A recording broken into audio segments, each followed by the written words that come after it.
Rail world کے معزز دوستوں، آج کی ویڈیو میں ہم آپ کے سامنے ایک ایسے جادوگر کا ذکر کرنے جا رہے ہیں جسے لوگ پاگل، دیوانہ اور مجنوں جیسے نام دیتے تھے، لیکن پھر ایک ایسا وقت آیا کہ جادوگری کی دنیا میں اس نے ایسا مقام حاصل کیا جسے آج تک کوئی بھی حاصل نہیں کر سکا۔ لیکن دوسری جانب اس جادوگر کا انجام بھی اتنا ہی بھیانک تھا کہ اس کے بارے میں کہا جاتا ہے کہ یہ دنیا کا وہ واحد انسان ہے جسے جنات نے بے دردی سے قتل کر کے کھا لیا تھا۔ یہ جادوگر کون تھا؟ یہ جنات کی خوراک کیوں بنا؟ اور اس کی لکھی ہوئی کتاب میں ایسا کیا تھا کہ اس کتاب کو پڑھنے والے پاگل ہو جاتے تھے؟ یہ سب ہم آج کی ویڈیو میں جاننے کی کوشش کریں گے۔ دوستو، اس جادوگر کا نام عبداللہ الحضر تھا، جو 7ویں صدی عیسوی میں یمن کے شہر سنا میں رہا کرتا تھا۔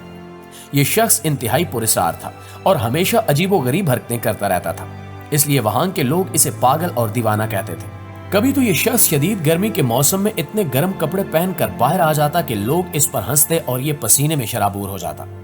اسی طرح یہ نہانے سے بہت گھبراتا تھا، یہاں تک کہ تاریخ دانوں کے مطابق یہ 22 مہینے تک پانی سے دور رہتا اور اس کے جسم پر اتنی غلاظت جمع ہو جاتی کہ لوگ اس کو دیکھ کر دور بھاگ جاتے، جبکہ حیرت انگیز طور پر یمن کے لوگوں کو یہ بھی نہیں پتا تھا کہ اس کا گھر کہاں ہے۔ بعض تحقیق دانوں کے مطابق یہ کئی دن تک سفر میں رہتا تھا، کبھی تو کسی کھنڈرات میں گھس جاتا تو کبھی ریگستانوں کی خاک چھاننا شروع کر دیتا، یہاں تک کہ ایک دفعہ یہ تاریخ کے قدیم ترین شہر بابل جا پہنچا اور کئی دن تک وہاں چھان بین کرتا رہا،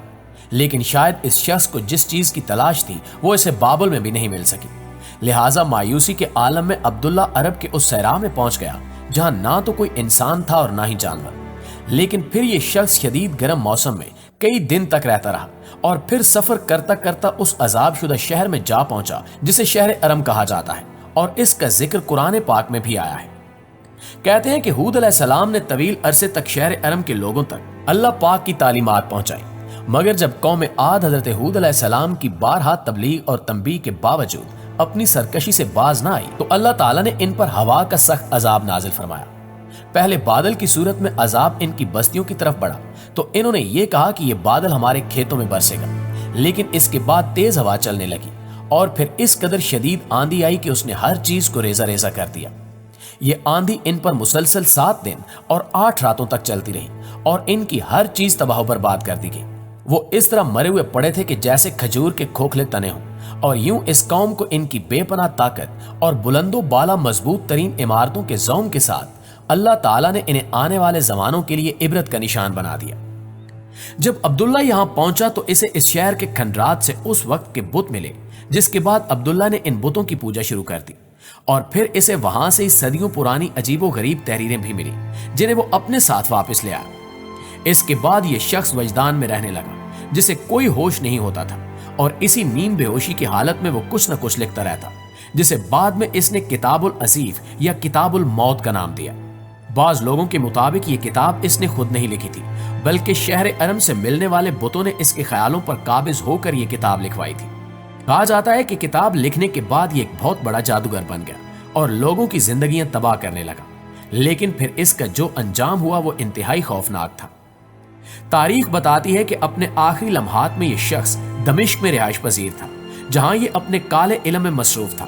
لیکن اسی دوران اس کے سامنے 2 غیر انسانی مخلوقات ظاہر ہوئیں جو اسے مارنا چاہتی تھی، لیکن یہ ان سے بھاگتا ہوا دمشق کے بازار میں جا پہنچا، اور پھر بالکل بازار کے بیچ اس مخلوق نے عبداللہ کو قابو کر کے چیر پھاڑ ڈالا۔ بازار میں موجود ہزاروں لوگوں نے یہ منظر خود اپنی آنکھوں سے دیکھا، لیکن وہ یہ سب دیکھتے ہوئے خاموش تماشائی بنے رہے۔ اس نے اپنی کتاب سے کچھ ایسے منتر پڑھے تھے جس سے کوئی مخلوق حاضر ہوئی تھی۔ دوستو، اس کی موت کے بعد اس کی لکھی ہوئی کتاب ایک عیسائی کے ہاتھ لگ گئی جو اسے مصر اٹھا لایا اور اسے ایک مذہبی کتاب قرار دینے لگا، اور پھر یہاں کے عام لوگ یہ کتاب اپنی قبر یا تابوت میں رکھنے کے لیے خریدتے تھے، کیونکہ ان کا عقیدہ تھا کہ مرنے کے بعد اس کتاب کو پڑھ کر وہ کچھ فوائد اور خصوصی مراد حاصل کر سکیں گے۔ ان کا یہ بھی عقیدہ تھا کہ انسان کی موت کے فوراً بعد اس کی روح مشکلات بھرے سفر پر روانہ ہو جاتی ہے، جہاں اسے بہت سی بھیانک بلاؤں کا سامنا کرنا پڑتا ہے، اور اس کے ساتھ ساتھ اسے خدا کے سامنے اپنے کیے گئے اعمال کا حساب دینا ہوتا ہے۔ یہی وجہ تھی کہ یہ لوگ ہر مرنے والے انسان کی قبر میں یہ کتاب رکھ دیتے تھے تاکہ اس میں موجود منتروں کی مدد سے مرنے والے کا مشکل سفر آسان ہو سکے۔ قدیم مصریوں کے نزدیک کتاب الانبات الہامی، مقدس اور آسمانی کتاب تھی، اور سوس دیوتا نے ہی تخلیق کائنات کے وقت جو کلمات ادا کیے تھے، یہ کتاب انہی کلمات کا مجموعہ ہے جس پر عمل کرتے ہوئے پتا دیوتا نے آفرینش کا کام سر انجام دیا۔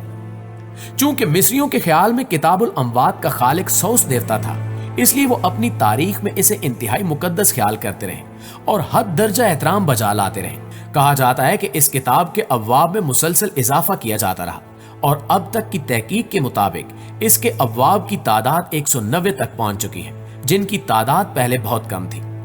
اس کے علاوہ اس کتاب میں مختلف غلاظتوں مثلا خون، دماغ، پیشاب، منی، افیون اور ان جیسی دیگر چیزوں کو مختلف تناسب سے ملا کر جادوئی نتائج حاصل کرنے کے طریقے درج ہیں۔ مثال کے طور پر اگر کوئی شخص کسی جانور کا روپ دھارنا چاہتا ہو تو وہ اپنی منی کے چند قطرے ایک خالی انڈے میں محفوظ کرے اور اسی انڈے میں اسی جانور کی منی کے بھی چند قطرے شامل کر دے جس کا وہ روپ دھارنا چاہتا ہے، اور اس انڈے کو کسی ایسی جگہ دفن کرے جہاں دفن سے پہلے ایک ایسی لڑکی سے 3 بار پیشاب کروائے جس کو حیض آنے کا پہلا سال ہو اور اس لڑکی کو حیض آیا ہوا ہو، اور پھر دفن کے بعد ایک خاص منتر بلا ناگا 41 دن تک پڑھتا رہے، تو پھر 41ویں دن مطلوبہ نتائج حاصل ہو جاتے ہیں۔ ایسے منتروں کے بعد یہ کتاب مصر کے علاوہ دوسرے ملکوں میں بھی اتنی مشہور ہو گئی کہ کئی لوگوں نے اس کتاب کے مختلف زبانوں میں ترجمے کرانے کی کوشش بھی کی، لیکن وہ پوری طرح کامیابی حاصل نہ کر سکے۔ دوستو، بات یہیں پہ ختم نہیں ہوتی، بلکہ یہ کتاب آپ کو وہ تمام معلومات فراہم کرتی ہے جو آپ کو ایک عامل بننے کے لیے درکار ہوتی ہیں، کیونکہ اس کتاب میں ایسے نسخے بھی موجود ہیں جن کے ذریعے ایک کامل عامل استاد کی شاگردی میں رہتے ہوئے مافوق الفطرت مخلوقات کو بلانا اور ان سے تعلقات بھی قائم کیے جا سکتے ہیں، یہاں تک کہ جنات کو بھی مجبور کیا جا سکتا ہے کہ وہ آپ کے حکم کی تعمیل بجا لائیں۔ روایات کے مطابق اس کتاب میں حضرت سلیمان علیہ السلام کی تحریریں بھی شامل ہیں جسے ہڈن ووڈ کے ماہرین افراد آج بھی استعمال کرتے ہیں، جبکہ یہ بھی کہا جاتا ہے کہ اس کتاب کا اصل نسخہ ویٹیکن لائبریری میں موجود ہے، اور اس کتاب کے بارے میں یہ بھی مشہور ہے کہ اسے تباہ نہیں کیا جا سکتا، حتیٰ کہ اسے آگ بھی نقصان نہیں پہنچا پاتی۔ دوستو، اب اگر دین اسلام کی روشنی میں بعد از موت کے حالات جاننے کی کوشش کی جائے تو قرآن و حدیث کی روشنی میں ہر مسلمان کا ایمان و عقیدہ ہے کہ ایک دن ایسا ضرور آئے گا جب دنیا کا سارا نظام ہی درم برم ہو جائے گا، آسمان پھٹ جائے گا۔ نہ صرف مسلمانوں بلکہ عیسائیوں اور یہودیوں کا بھی یہ عقیدہ ہے کہ ایک دن دنیا اور دنیا کی ساری نقل و حرکت ختم ہو جائے گی اور انسان کے دنیاوی اعمال کے مطابق اللہ کے حکم پر جنت یا جہنم کا فیصلہ سنایا جائے گا، جبکہ دیگر قومیں بھی کسی نہ کسی شکل میں قیامت کے دن کو تسلیم کرتی ہیں، اور عقل کا تقاضا بھی یہی ہے کہ اس پوری کائنات کے وجود کا کوئی عام مقصد ضرور ہونا چاہیے اور اشرف المخلوقات کو اپنے کیے ہوئے اعمال کی جزا یا سزا ضرور ملنی چاہیے۔ اس بارے میں آپ دوستوں کی رائے کیا کہتی ہے، کمنٹ کر کے ہمیں ضرور بتائیے گا۔ انشاءاللہ آپ سے ملاقات ہوتی ہے اگلی ویڈیو میں، تب تک اپنا خیال رکھیے۔